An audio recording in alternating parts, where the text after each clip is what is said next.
kameranya, siapa saja yang sudah stay di malam hari ini untuk kelanjutan mata kuliah mekanika fluida.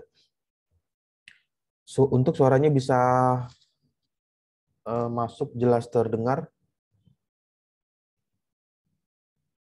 Terdengar, Jelas, Pak. Pak.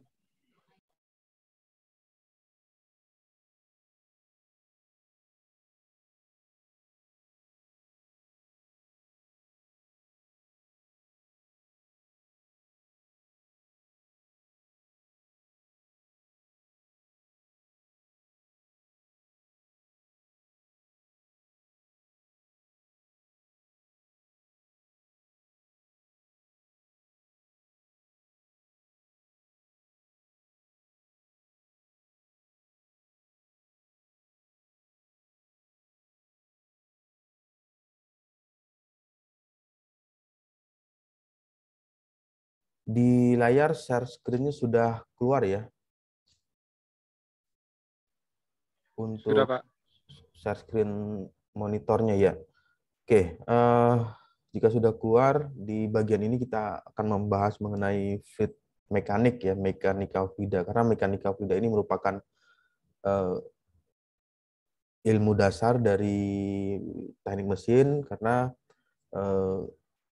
banyak sekali peralatan-peralatan teknik engineering di mechanical engineering ini yang berhubungan dengan fluida, baik itu fluida cair maupun fluida gas. Nah, di slide berikutnya membahas mengenai karakteristik dari tekanan. Jadi kalau misalkan ini adalah fluida, fluida itu bisa ditempatkan atau bisa dimasukkan ke dalam bentuk penempatan yang bervariasi. Sebagai contoh misalkan fluida tersebut berada pada media yang berbentuk persegi ya, atau persegi panjang, atau berbentuk lingkaran, kemudian berbentuk lengkungan, ada radius, lalu ada yang berbentuk seperti ini, kemiringan pada sudut tertentu. Karakteristik dari fluida ialah mampu memberikan nilai tekan ya. Di sini disimbolkan dengan tanda panah yang arah ke atas, arah ke bawah, ke kanan, ke kiri. Itu adalah arah tekanan dari fluida. Jadi walaupun bagaimanapun juga tempat yang dipergunakan oleh fluida tersebut, maka fluida akan memberikan nilai tekan atau memberikan pressure ya, tekanan ke semua bidang. Jadi bidang X, Y maupun bidang Z. Nah, ilustrasi sederhana yang ditampilkan di bagian gambar ini ya seperti ini. Ini hanya sebagai ilustrasi sederhana ya. Karena media-media yang dipergunakan sebagai tempat menyimpan fluida tersebut ya banyak sekali medianya, bisa berbentuk silinder, bisa berbentuk tabung, atau bisa berbentuk kotak, dan lain sebagainya. Ya, lalu bagaimana pengaruh dari fluida tersebut terhadap objek atau benda yang masuk ke dalam fluida tersebut.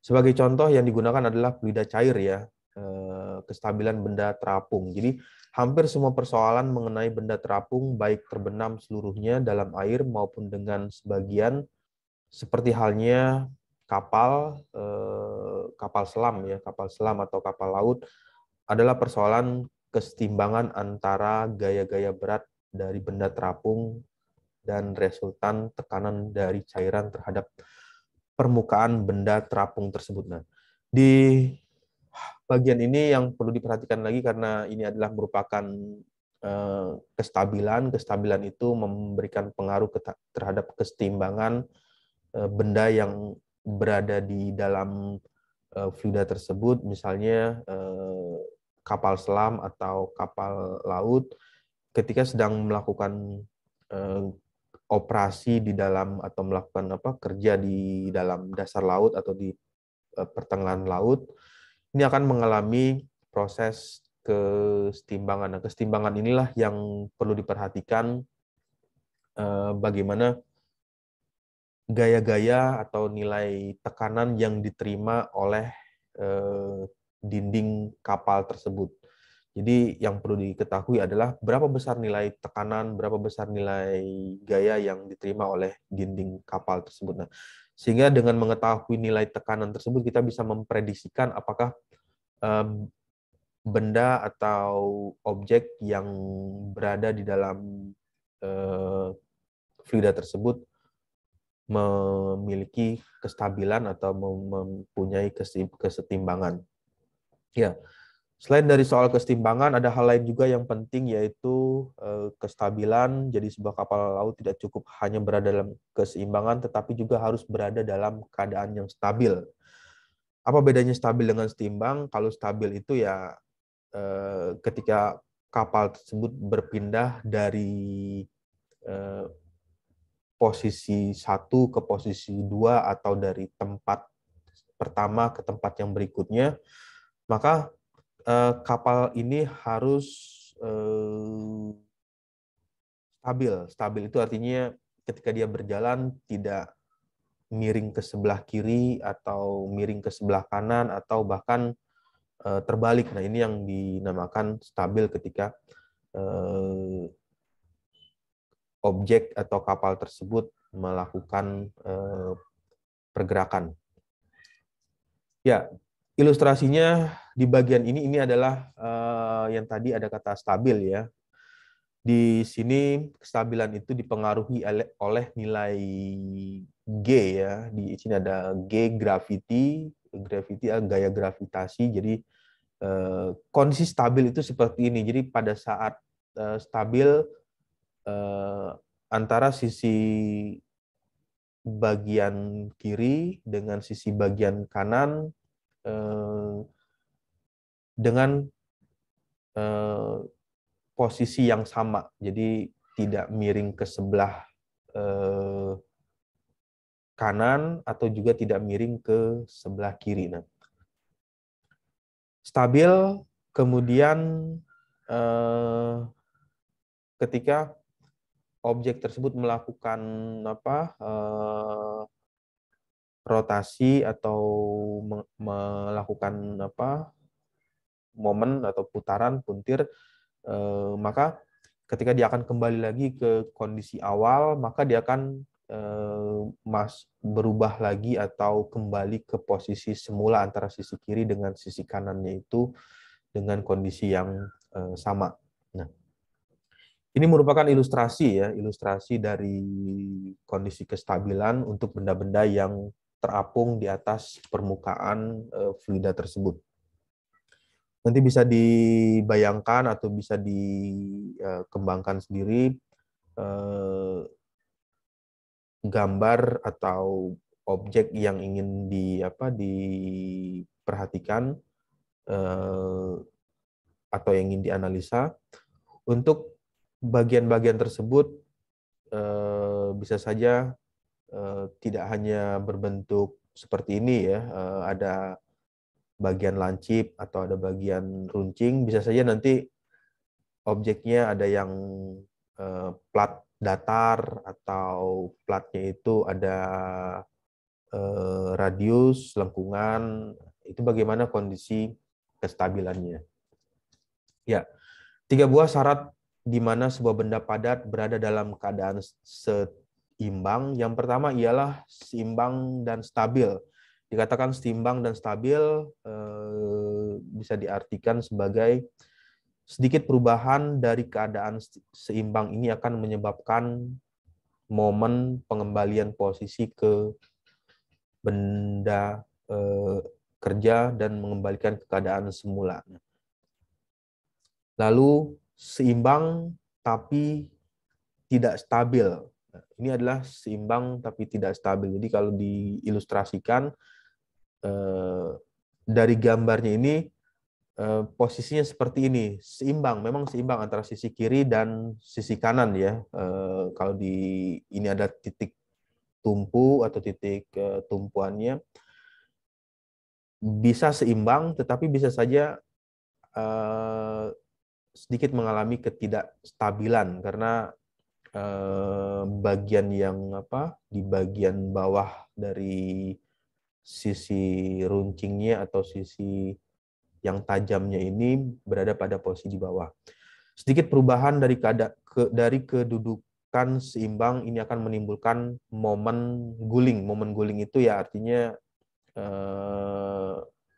akan berpindah atau bergerak ke arah kiri, terguling atau terguling ke arah kanan dan tidak akan kembali ke kedudukan semula. Nah, ini ilustrasinya seperti ini. Yang dimaksud dengan seimbang pada poin nomor 1, seimbang dan stabil. Lalu yang 2, seimbang tapi tidak stabil. Lalu yang ketiga adalah seimbang dan netral. Benda akan tetap berada dalam keadaan seperti semula meskipun kedudukannya diubah. Nah, ini kalau misalnya ini digelindingkan atau digelincirkan, maka kondisinya akan dalam kondisi netral. Seimbang dan netral, benda akan tetap berada dalam keadaan seperti semula meskipun kedudukannya diubah. Diubah itu artinya ini digerakkan, dimajukan ke depan atau dimundurkan ke belakang. Ya, itu merupakan ilustrasi ya, ilustrasi dari syarat di mana sebuah benda padat berada dalam keadaan seimbang.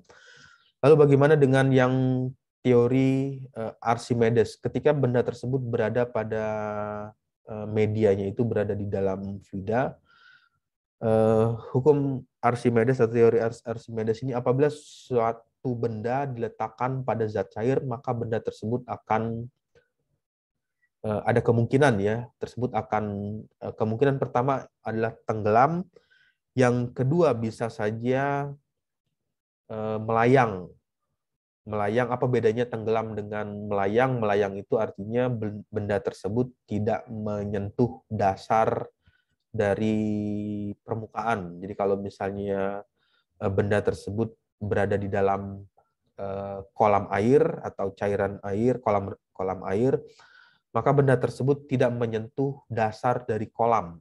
Jadi tidak menyentuh dari dasar dari kolam, artinya kondisinya melayang.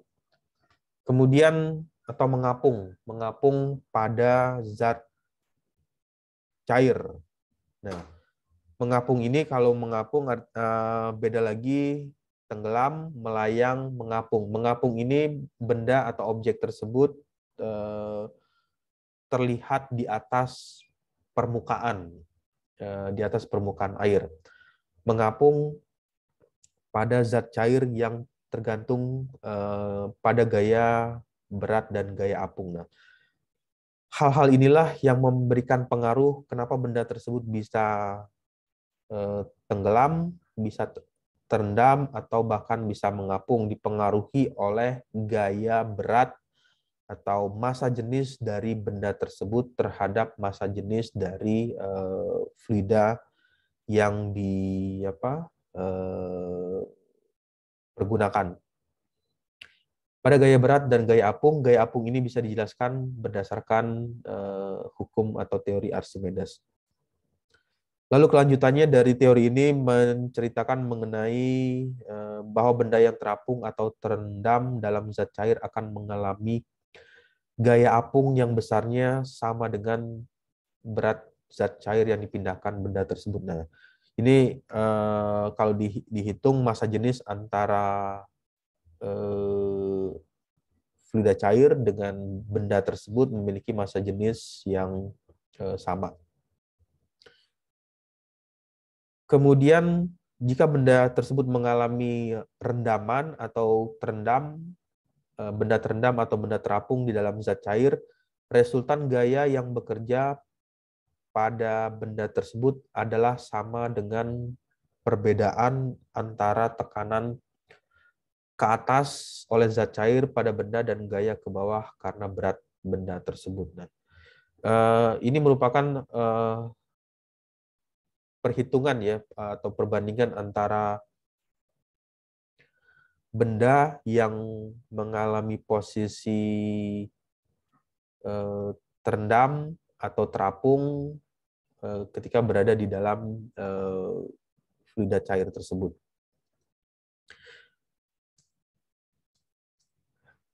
Ya, lalu di bagian berikutnya ialah mengenai stabilitas atau kestabilan benda terendam dan terapung. Yang pertama adalah benda terendam. Benda yang mengalami perendaman atau terendam itu adalah suatu benda terendam berada di bawah permukaan zat cair yang tadi diceritakan. Apabila benda tersebut dapat berada di sampai menyentuh ya atau sampai berada pada permukaan zat cair, maka benda tersebut sudah dikategorikan benda yang terendam. Benda terendam berada di bawah permukaan zat cair disebut dalam keseimbangan stabil apabila benda tersebut tidak terpengaruh oleh gangguan kecil yang gangguan kecil ini artinya gangguan yang memberikan benda tersebut bisa menjadi melayang atau bahkan bisa menjadi terapung yang mencoba untuk membuatnya tidak setimbang. Nah, di bagian ini di sini digambarkan ada benda ya, gangguan kecilnya itu selain dia juga tidak memberikan efek pengaruh terhadap gaya sampai ke atas, artinya tidak bisa juga memberikan pengaruh bahwa gaya kecil itu bisa menyebabkan benda tersebut menjadi terapung atau menjadi melayang. Nah, ini merupakan ilustrasi dari benda tersebut. Ada dua arah gaya yang bekerja. Yang pertama itu adalah yang ke bawah. Di sini kalau diperhatikan di sini adalah gaya ke bawah. Gaya ke bawah ini adalah gravitasi ya. G disimbolkan dengan G. F B itu F ke atas. Ini kalau dibesarkan ya ini adalah F. Gaya yang ke atas, sini ada titik pusatnya, gaya ke atas ini gaya yang mendorong benda tersebut untuk keluar ya atau untuk mengapung. Nah, perbedaan gaya gravitasi dengan perbedaan gaya angkat inilah yang menyebabkan benda tersebut apakah benda ini bisa terendam atau bisa terapung atau bisa bisa berada di dalam permukaan fluida tersebut. Ya, jadi banyak hal yang menyebabkan benda terendam ya bisa juga dipengaruhi oleh massa jenis dari benda tersebut, massa jenisnya lebih besar sehingga menyebabkan ketika gaya gravitasi memberikan pengaruh terhadap benda tersebut, maka gravitasi akan menarik dengan kuat sehingga benda tersebut tidak mampu nilai F-nya atau nilai gaya ini untuk mengangkat benda tersebut menjadi ke atas permukaan fluida atau menjadi kondisi yang terapung. Lalu suatu benda terendam akan stabil apabila pusat berat G berada di bawah pusat apung. Gambar di bawah menunjukkan suatu benda tidak homogen, misalnya merupakan gabungan ya, ada kayu dan besi yang terendam dalam air. Nah, di bagian ini misalkan ada dua buah benda ya, ada dua buah benda yang katakanlah tidak homogen. Yang dimaksud dengan tidak homogen ini, benda tersebut terdiri dari dua material yang berbeda, yang satu terbuat dari kayu, yang satu lagi terbuat dari besi. Untuk massa jenis, kayu dan besi memiliki massa jenis yang berbeda. Nah, karena massa jenisnya berbeda, lalu dari hasil perhitungan atau dari hasil data yang diperoleh, ternyata massa jenis besi lebih berat atau lebih besar jika dibandingkan dengan massa jenis kayu. Nah, hal inilah yang menyebabkan benda tersebut menjadi terbawa ke bawah atau terendam sampai ke permukaan dasarnya. Tetapi kalau misalnya massa jenis kayunya lebih banyak, lebih besar jika dibandingkan dengan massa jenis besi, maka bisa saja besi tersebut terangkat ke permukaan atau terangkat ke permukaan dari fluida tersebut. Ya, oke, sampai sini ada diskusi dulu atau ada yang ingin ditanyakan sebelum masuk ke slide berikutnya?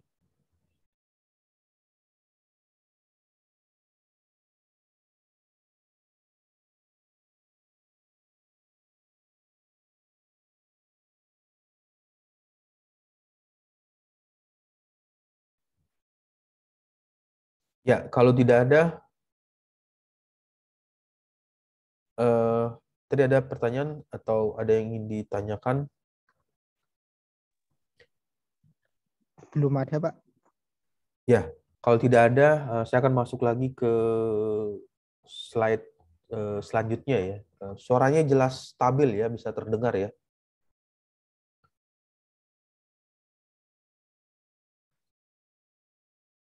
Ya, di bagian yang berikutnya ialah benda terendam pada gambar A. Di bagian ini ada ini adalah gambar A. Kemudian di bawah pusat berat ada simbol notasi G ya. Simbol G, gravitasi berada di bawah pusat apung. Apabila benda dimiringkan sedikit, maka gaya apung dan gaya berat akan membentuk momen. Apa yang dimaksud dengan momen? Momen itu ya adalah kalau dimasukkan ke dalam persamaan, F dikali dengan L. F itu adalah gayanya, L-nya itu adalah panjang dari ininya, dari benda tersebut.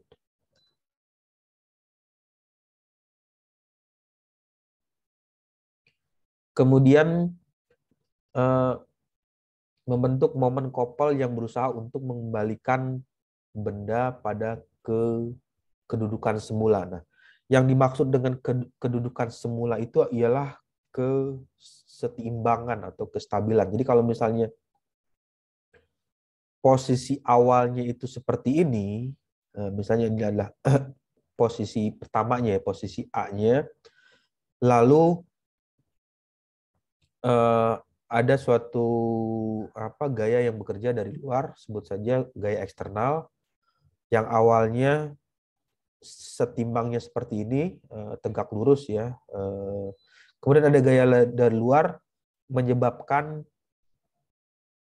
objek tersebut miring ke kanan. Sehingga terbentuklah yang tadi ada momen puntir ya, artinya dia berputar. Ketika dia berputar, yang ini pindah naik ke atas, yang bagian yang diarsir pindah naik ke atas, lalu dia akan miring lagi dan kembali lagi semula ke kondisi yang pertama. Nah, ini yang dimaksud dengan momen couple yang berusaha untuk berusaha untuk mengembalikan benda pada kedudukan awalnya, kedudukan semulanya seperti ini. Lalu di bagian yang selanjutnya, benda terendam pada gambar B menunjukkan benda dalam keadaan tak stabil, di mana suatu benda atau objek ketika mendapatkan gangguan kecil dari luar, benda yang semula stabil akan menyebabkan benda tersebut melakukan rotasi atau putaran sedemikian rupa sehingga benda berada pada kedudukan yang baru. Nah, beda halnya dengan yang sebelumnya. Kalau yang tadi, ketika yang pertamanya berbentuk kondisinya seperti ini, karena benda tersebut mengalami eksitasi atau gangguan kecil dari luar, benda yang semulanya stabil menyebabkan benda berotasi sedemikian rupa sehingga benda berada pada kedudukan yang baru. Nah, yang dimaksud dengan kedudukan baru ya yang awalnya bagian yang hitam yang diarsir ya, yang diarsir ini di bagian bawah, bisa saja nanti yang di bagian arsir ini ketika mendapatkan kedudukan yang baru berpindah menjadi di bagian atas. Lalu yang ini berputar ke bawah. Ya, lalu yang bagaimana yang selanjutnya, benda disebut dengan keseimbangan netral. Benda disebut dengan dalam keseimbangan netral apabila pusat berat G, biasa disebut dengan CG ya, central gravity, berimpit dengan pusat apung. Pusat apung itu ya disimbolkan dengan B, gaya yang memberikan gaya dorong ke atas untuk mengapungkan atau untuk mengangkat benda tersebut atau objek tersebut ke atas permukaan air. Keadaan ini terjadi pada benda berbentuk bulat atau berbentuk silinder dengan sumbu horizontal pada gambar C. Nah, ini kalau diperhatikan benda tersebut ya seperti apa, bola ya, atau bola bundar yang dimasukkan di dalam air. Ketika benda tersebut dimasukkan di dalam fluida air, maka benda tersebut akan memberikan gaya dorong ke atas untuk bisa mengalami menjadi terapung atau melayang atau apa, terendam di bawah permukaan air.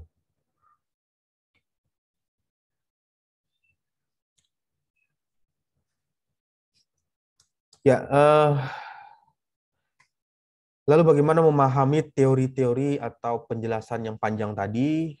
Mudahnya seperti ini memahaminya. Apa yang dimaksud dengan benda yang terapung, benda yang melayang, dan benda yang tenggelam. Nah, ini ilustrasi sederhananya yang ya sangat mudah ya untuk dipahami. Untuk benda yang terapung, jika nilai FA lebih besar dari W. FA ini artinya sebut saja nilai FA itu adalah gaya angkat atau gaya angkatnya lebih besar dari nilai apa,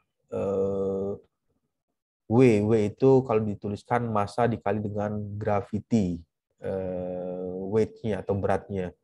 Jadi gaya angkatnya lebih besar dari massa dikali dengan gravity, sehingga benda tersebut akan mengalami kondisi yang terapung. Lalu jika nilai gaya angkatnya itu sama dengan gaya massa dengan gravity-nya itu sama nilainya sama, misalkan FA-nya itu nilainya 100, lalu W-nya nilai W-nya juga bernilai 100, maka benda tersebut akan berada pada posisi tengah-tengah atau pertengahan dari fluida tersebut yang biasa disebut dengan benda yang melayang. Lalu yang ketiga, terapung, melayang, dan terakhir adalah tenggelam. Nah, di tenggelam ini berarti nilai FA-nya lebih kecil atau gaya angkat untuk menarik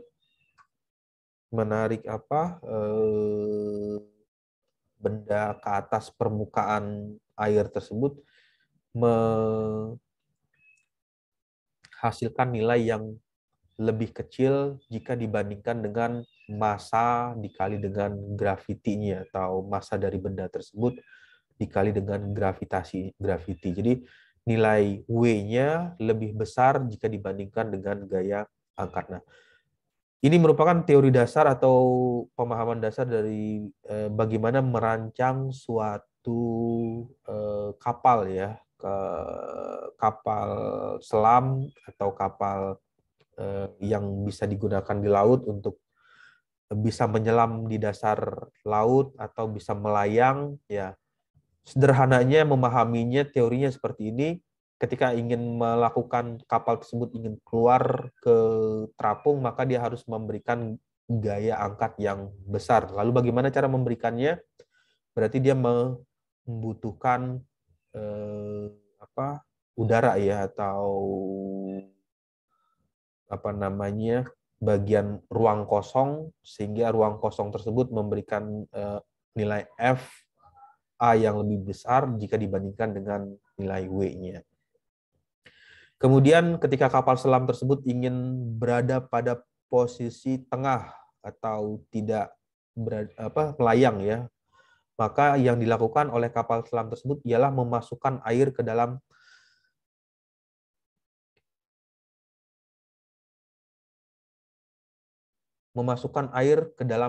kapal tersebut. Sehingga kapal ini mengalami kesetimbangan. Jadi kesetimbangan antara nilai F, A dengan nilai massa dengan gravitinya. Jadi massa dengan gravitinya itu sama. Lalu ketika ingin bisa turun lagi sampai ke dasar permukaan laut, ya tinggal menambahkan pemberat untuk nilai W-nya.